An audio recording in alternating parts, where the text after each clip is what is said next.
할렐루야. 명절 잘 보내셨는지 또 무탈하게 지내셨는지 여쭤보고 싶습니다. 우리는 명절 되면 가족들이 만나는 걸 자연스럽게 여깁니다.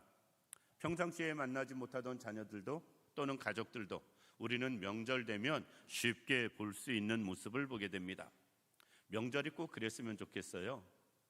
명절 때 부모가 자녀들이 만나면 부모님은 자녀를 축복하는 명절이 되면 좋겠다. 그리고 반대로 자녀 입장에서는 명절에 부모님을 만나면 기쁨을 드릴 수 있는 명절이 됐으면 좋겠다. 그렇게 우리가 명절을 보낸다면 음식 많이 만들고 안 만들고 상관없이, 연휴가 길든 짧든 상관없이 부모는 자녀를 마음껏 축복하고 자녀는 부모에게 기쁨을 드릴 수만 있는 명절이 된다면 모두가 복된 명절 아닐까 싶습니다. 그런데 실상 우리가 명절 돼서 부모를 기쁘게 하는 자녀들도 있지만 오히려 오늘 본문 말씀 보면 근심을 끼치는 자녀도 있을 수 있고요. 또 반대로 자녀를 마음껏 축복하는 부모님이 계실 수 있지만 그렇지 못한 모습도 볼 수가 있습니다.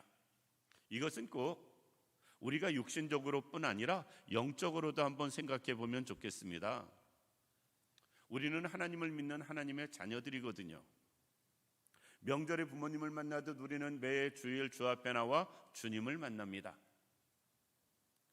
이렇게 주 앞에 나와서 예배 드릴 때마다 우리는 하나님께 기쁨을 드리는 성도들이 됐으면 좋겠고요.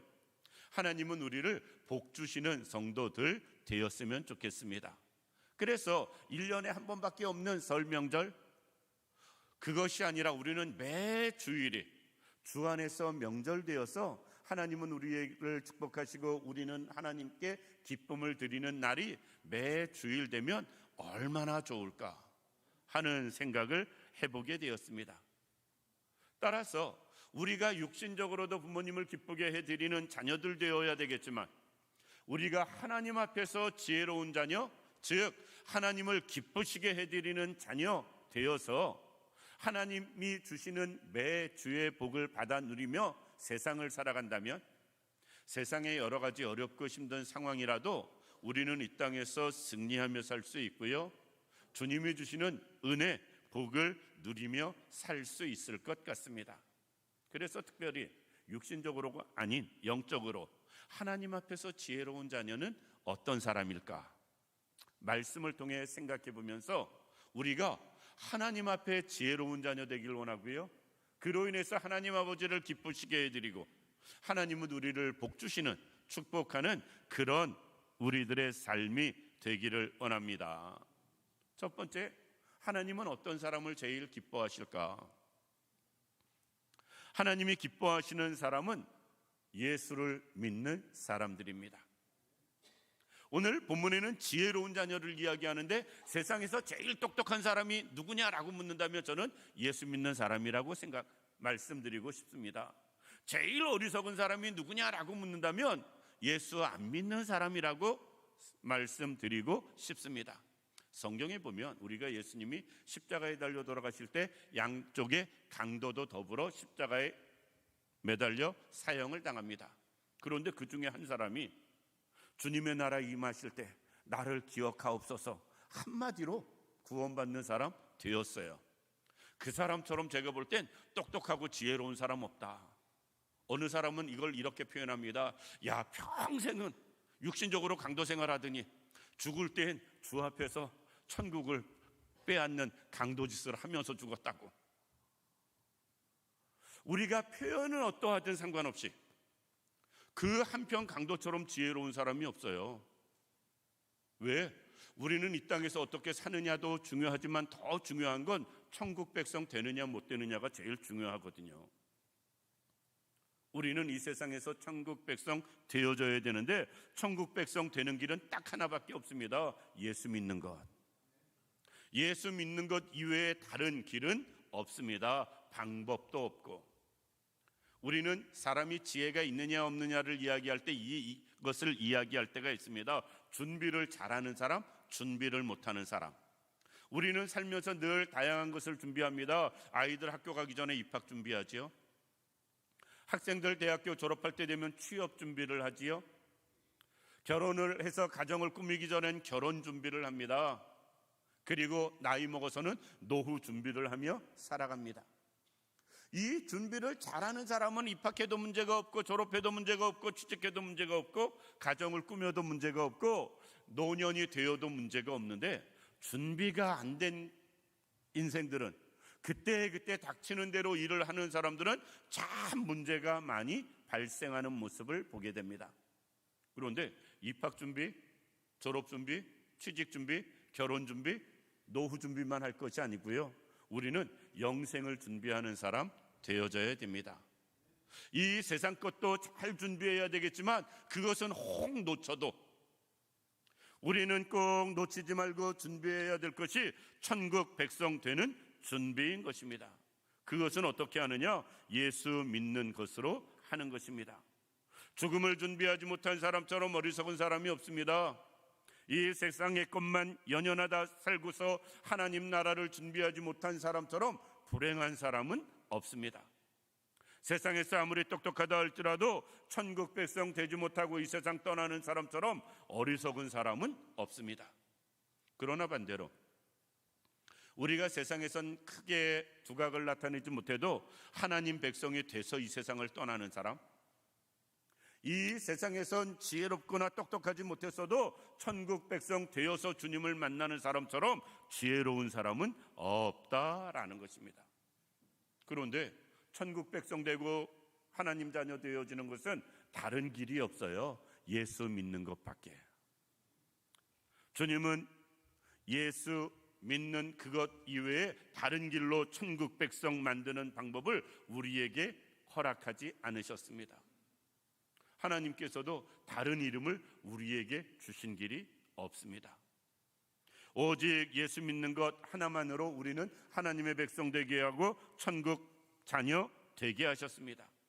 우리가 꼭 믿음으로 사는 분들 되길 원하고요, 믿음으로 하나님의 자녀 백성 되어서 하나님 앞에서 가장 지혜로운 사람들 다 되기를 주님의 이름으로 축원합니다. 이것은 뒤로 미뤄서도 아니 되고요, 나중 후일을 기약해서도 아니 됩니다. 지금 당장 예수 믿는 사람 되어져야 되고요, 천국 백성 되어져서 우리가 하나님의 자녀 백성 되어 살아가는 것 필요하다라는 것입니다. 두 번째, 하나님이 보실 때 기뻐하는 사람, 지혜로운 사람은 누군가? 주님의 뜻대로 사는 사람입니다. 하나님의 뜻을 알고 하나님의 뜻대로 사는 사람. 우리는 이 세상에 사는 것이, 하나님이 우리를 보내주신 것은 하나님이 뜻이 있어서 보내주셨어요. 이 땅에 현재 이 시대를 살게 하신 것, 하나님이 목적이 있어서 지금도 살게 하시는 것, 우리는 알아야 됩니다. 예전에 어느 글을 읽다 보니까 이런 글이 있었습니다. 부잣집 양반집에 머슴이 있었는데 돌쇠였어요. 이 돌쇠에게 주인이 이야기합니다. 야, 내일 장에 갈 일 있다, 장에 갔다 와야 된다. 그러니까 돌쇠가 알았습니다, 주인만이 하더니 그 다음날 안 보이는 거예요. 주인이 장에 보내려고 찾는데 돌쇠가 없는 겁니다. 하루 종일 안 보이더니 저녁 해질녘에 나타나가지고 얼굴을 내밉니다. 주인이 화가 나가지고 너 내가 오늘 장에 보낸다고 그랬는데 어디 갔다 이제 왔냐고. 그랬더니 돌쇠가 씩씩하게 말을 합니다. 장에 갔다 왔는데요. 주인이 장에 보낼 때는 뭘 사올 물건이 있든지 무슨 심부름이 있든지 무슨 이유가 있어서 장에를 보내는 건데, 이 돌쇠는 무식해가지고 장에 갔다 와야 된다고 하니까 그냥 장에 갔다 온 겁니다. 우리 인생을 그렇게 사는 분들이 있어요. 하나님이 우리를 이 세상에 보낼 땐 이유 목적이 있는데, 이유 목적은 깨닫지도 못하고 생각도 안 하고 그냥 사는 사람들, 이 돌쇠처럼 있다. 장에 갔다 오는 것처럼. 우리는 그러지 않길 원합니다. 하나님이 우리를 이 세상에 보내신 뜻, 분명한 이유가 있습니다. 따라서 우리는 그 이유에 맞게, 목적에 맞게 사는 사람 되어져야 됩니다. 우리는 그것을 사명이라고 합니다. 하나님이 나에게 주신 사명, 분명히 있다. 사명 없는 사람 없어요. 장애 보낼 때는 분명한 이유가 있으니까 장애 보내는 겁니다. 하나님이 우리를 이 세상에 보내신 이유 분명히 있습니다. 이유 없이 세상을 살게 하는 사람 없다라는 것이에요. 그런데 우리는 하나님이 주신 사명은 생각도 못하고 살아가는 사람들 보게 됩니다. 꼭 사명이 무엇인지 발견하는 분들 되길 원하고요, 그것을 위해 살아갈 수 있는 우리들 되기를 원합니다. 어느 한 소년이 아버지가 농부였는데 아버지 일하는 걸 늘 보면서 이렇게 생각합니다. 나도 나중에 커서 아버지처럼 훌륭한 농부가 돼야지. 그런데 어느 날 이 소년이 조금 더 커가지고 사회에 나갔더니 아니 기술자들이, 산업이 막 발전하면서 기술자들이 대우를 받는 거예요. 야, 농부보단 기술자가 낫겠다. 난 기술자 돼야지. 그리고 기술자를 되려고 이렇게 저렇게 알아보다가 우연찮게 변호사를 만났습니다. 그랬더니 기술자는 힘들게 일하는데 변호사는 힘도 안 들게 돈을 잘 버는 겁니다. 야, 기술자 말고 변호사 돼야 되겠다. 그런 생각하고 있다 몸이 아파가지고 병원에 갔습니다. 병원에 가서 의사를 보니까 의사 하는 일이 참 의미 있는 것 같아요. 야, 의사 돼가지고 다른 사람을 도와주며 살아야지. 그렇게 생각하고 있다가 주일날 교회 갔는데 목사님 설교 말씀에 은혜가 돼가지고 야, 의사보다 목사가 돼야 되겠다. 꿈이 계속 바뀝니다. 스스로 나중엔 고민이 되는 거예요. 난 도대체 뭘 돼야지? 농부 될까? 기술자 될까? 변호사 될까? 의사 될까? 목사 될까? 하나님 앞에 기도합니다. 하나님, 뭘 되는 게 하나님 뜻인가요? 그의 마음속에 이런 생각이 들더랍니다. 하나님이 야, 교사해라. 아니, 교사 말고 농부, 기술자, 변호사, 의사, 목사, 이 중에서 뭐가 될까요? 그랬더니 이렇게 마음에 생각이 든다는 거예요. 야, 네가 교사 돼가지고 아이들을 가르치면 배운 아이들 중에서 농부도 나올 거고 기술자도 나올 거고 변호사도 나올 거고 의사도 나올 거고 목사도 나올 건데 그러면 넌 모든 거 다 되는 거 아니겠냐? 하나님은 내가 생각하지 못한, 또 내가 깨닫지 못한 분명한 우리에게 주신 사명, 이 세상에 보낸 목적 있습니다. 그것을 발견하는 분들 되길 원하고요, 그것을 깨닫고 살아갈 수 있는 우리들 되기를 원합니다. 그 사람이 지혜로운 사람이고요, 하나님이 보내주신 뜻을 제대로 깨닫고 행하는 그 사람이 하나님을 기쁘시게 해드리는 사람 되는 것입니다. 세 번째, 하나님을 기쁘시게 해드리는 지혜로운 사람은 누구인가? 이 땅에서 섬기며 사는 사람입니다. 성경은 역설적인 것을 이야기할 때가 있어요.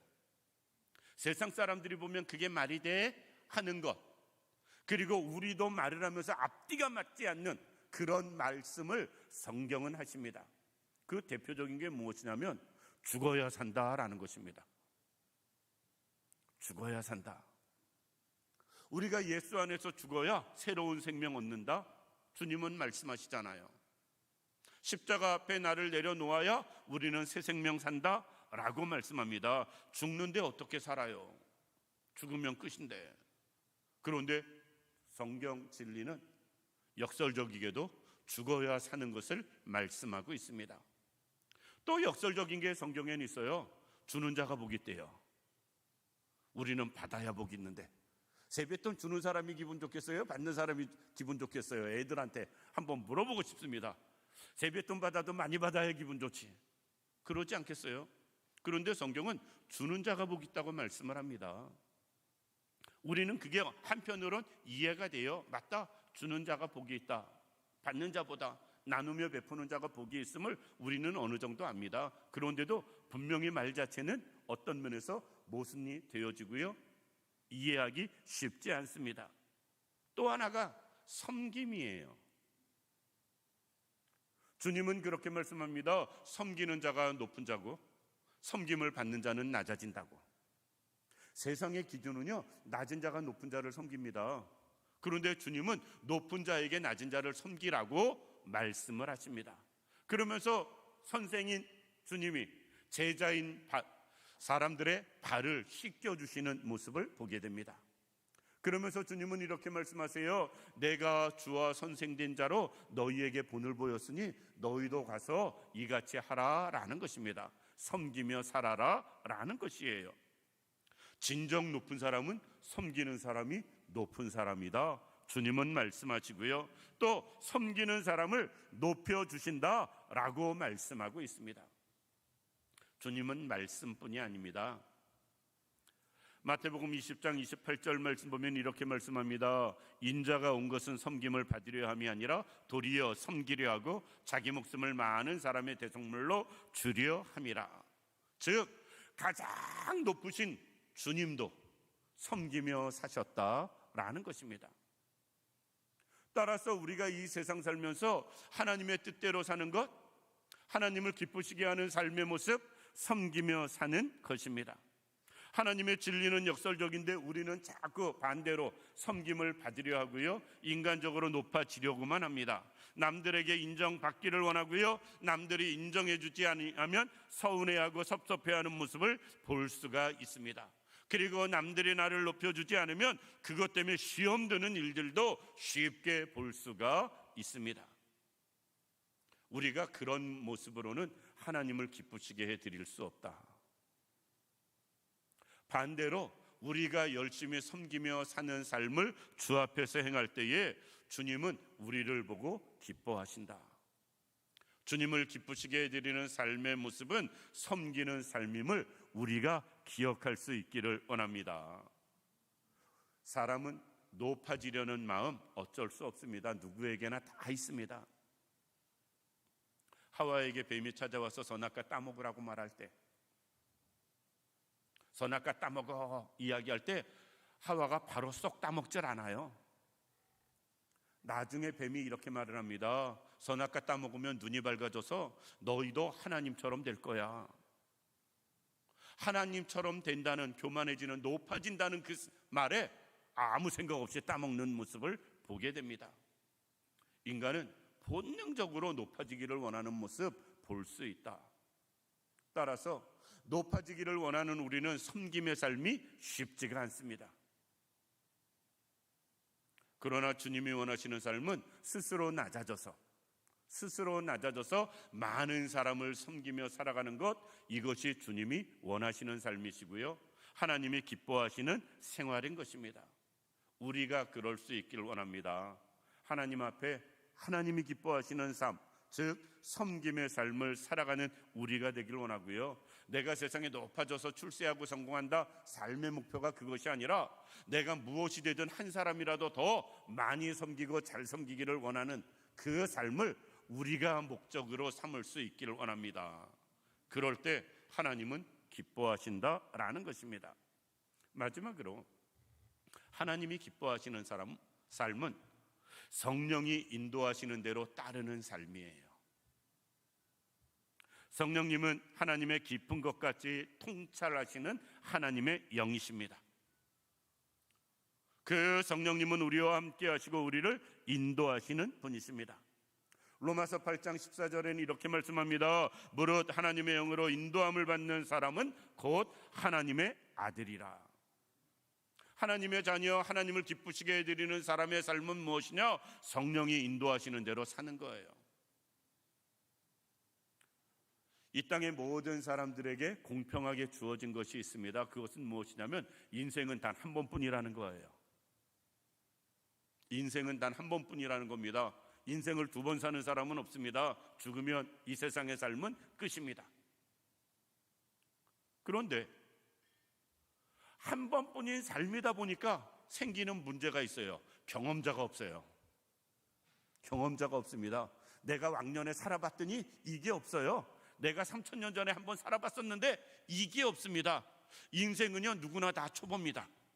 한번 처음 겪는 인생이거든요. 나이가 좀 더 드셔서 인생의 삶의 길이는 조금 더 있을 수 있어도 그래도 그분도 인생은 한 번밖에 없어요. 처음이고 다 한 번만 사는 인생이고 다 초보로 사는 인생입니다. 우리가 초보 때 잘해야 될 것은 인도자를 잘 따라야 되고 인도자의 말을 잘 들어야 됩니다. 우리가 여러 가지 면에서 경험자의 말을 존중하는 모습 보게 되고요, 경력자를 인정해 주는 모습을 보게 됩니다. 이스라엘 백성들이 애굽에서 나와서 가나안을 가는 동안에 광야길을 40년 갑니다. 40년 동안 광야에서 헤맸다는 것은 그 광야가 결코 적지 않다라는 말입니다. 시나이 반도는 실제 이스라엘 나라 땅보다도 몇 배가 되어져요, 그 광야가.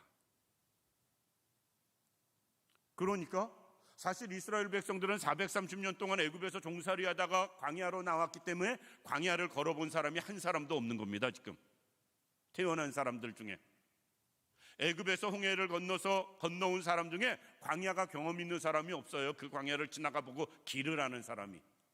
그런데 이스라엘 백성들이 가나안을 가는 길 자체는 한 번도 헤매지 않는 모습을 보게 됩니다. 구름 기둥 불 기둥의 인도를 받았기 때문에 그래요. 만약에 그들의 구름 기둥 불 기둥이 없었다면은 그들은 절대로 그 광야를 쉽게 그렇게 가지 못했을 것입니다. 성지순례 그 시나이 반도를 차를 타고 한번 지나가 봤습니다. 시나이 반도가 약간 역삼각형으로 되어져 있는데, 모양이 역삼각형의 모양으로 되어 있는데 밑에 쪽에 시내산이 있습니다. 홍해를 건너기는 위쪽에서 건너요. 그래서 이렇게 내려와야 됩니다. 그런데 그때 베두인들이 하도 사람들을 납치하고 이렇게 문제를 일으킬 때, 그래서 바로 내려오질 못하고 역삼각형을 이렇게 돌아서 내려왔어요. 그러니까 삥 돌았지요. 도는데 그 길에는 신호등이 하나도 없었습니다. 길 하나만 딸랑 나 있고, 포장도로가 교차로도 없고 신호등도 없고 그냥 논스톱으로 달리는 길입니다. 그걸 8시간 달렸어요. 시내산까지. 답답해서 죽는 줄로 알았습니다. 왜? 보이는 건 광야밖에 없지? 뭐 건물도 있고 뭐 지나가는 사람도 있고 뭐가 있어야 덜 심심한데. 그런데 차가 8시간 달릴 만큼 시나이 반도는 그렇게 컸다. 그런데 그 넓은 광야, 똑같은 아무것도 표시 되어지는 것 없이 사막처럼 막막한 그곳에서 이스라엘 백성들이 가나안을 제대로 찾아간 건 구름 기둥 불 기둥 인도하심을 따랐기 때문에 그래요. 인생길 우리도 처음 가는데 막막할 수 있습니다. 어찌해야 할지, 어디 가야 할지 알지 못할 때도 있습니다. 헤매지 않고 바로 가려면 성령님 인도하시는 대로 우리는 가야 됩니다. 이스라엘 백성들이 구름 기둥 불 기둥의 인도를 따른 것처럼 우리는 성령님의 인도를 따라가기만 한다면 하나님께서 우리의 삶을 제대로 인도해 가실 것이고요, 하나님이 원하시는 삶의 목적지로 우리를 이끌어 가실 것입니다. 문제는 사람들이 어느 분이 그래요. 아이는 4살 될 때까지 효도를 다 한대요. 4살 이후부터는 불효만 한답니다. 속만 색인데요. 그 얘기 들으니까 깝깝하더라고요. 어느 정도 맞는 말 같기도 하고 4살까지만 부모한테 기쁨이 되지 4살 넘으면 다 속만 색인데요. 우리 아들이 2개나 있는데 4살 다 넘었는데, 사람은 다 자기 주장, 개성이 강하기 때문에 그것이 부모라도 말을 잘 안 듣는 부분이 있어요. 그런데 부모 말 잘 들으면 자다가도 떡이 생긴다. 전 이 말 믿습니다. 하나님 말씀 잘 들으면 어떤 상황에서도 은혜가 되어진다. 따라서 성령님 인도하시는 대로 살면 어떤 상황에서도 복이 되어진다. 가장 지혜로운 사람, 가장 하나님을 기쁘시게 해드리는 사람, 성령님 인도하시는 대로 살아가는 사람이에요. 말씀을 마칩니다. 우리가 정말 지혜로운 사람 되길 원합니다. 하나님 앞에서 하나님을 기쁘시게 해드리는 사람 되길 원합니다. 하나님 앞에서 예수를 잘 믿음으로, 그리고 우리가 이 세상에서 내 뜻이 아닌 하나님 뜻대로 살아감으로, 높아지려는 내 출세 명예를 위해서가 아닌 많은 사람을 섬기기 위해서 살아감으로, 내 맘대로가 아닌 성령님 인도하시는 대로 살아감으로 하나님을 기쁘시게 해드리는 분들 되길 원하고요. 그렇게 하나님을 기쁘시게 해드림으로 말미암아 하나님이 주시는 은혜와 복을 우리도 경험하며 살아갈 수 있기를 주님의 이름으로 축원합니다. 기도드리겠습니다. 고맙고 감사하신 아버지 하나님, 은혜와 사랑을 진심으로 감사드립니다. 하나님 앞에서 지혜로운 자 되길 원합니다. 하나님을 기쁘시게 해드리는 자 되길 원합니다. 그로 인하여 하나님이 주시는 은혜를 경험하는 삶을 살길 원합니다. 꼭 예수를 믿는 믿음으로 살게 하시고 하나님의 뜻을 발견하여 사명을 감당하게 하여 주옵시며, 이 세상에서 보다 더 많은 사람을 섬기며 하나님을 섬기며 살기에 부족함이 없게 하여 주옵시고, 성령님 인도하시는 대로 우리가 날마다 순종하며 따라가는 삶 살아서 하나님을 기쁘시게 해드리는 지혜 있는 자 되게 하시고, 그로 인하여 하나님이 주시는 은혜와 복을 경험하며 살아가는 우리 모두가 되게 하여 주옵소서. 하나님이 언제나 온전히 함께 하시길 원하오며 예수님의 이름으로 기도드립니다. 아멘.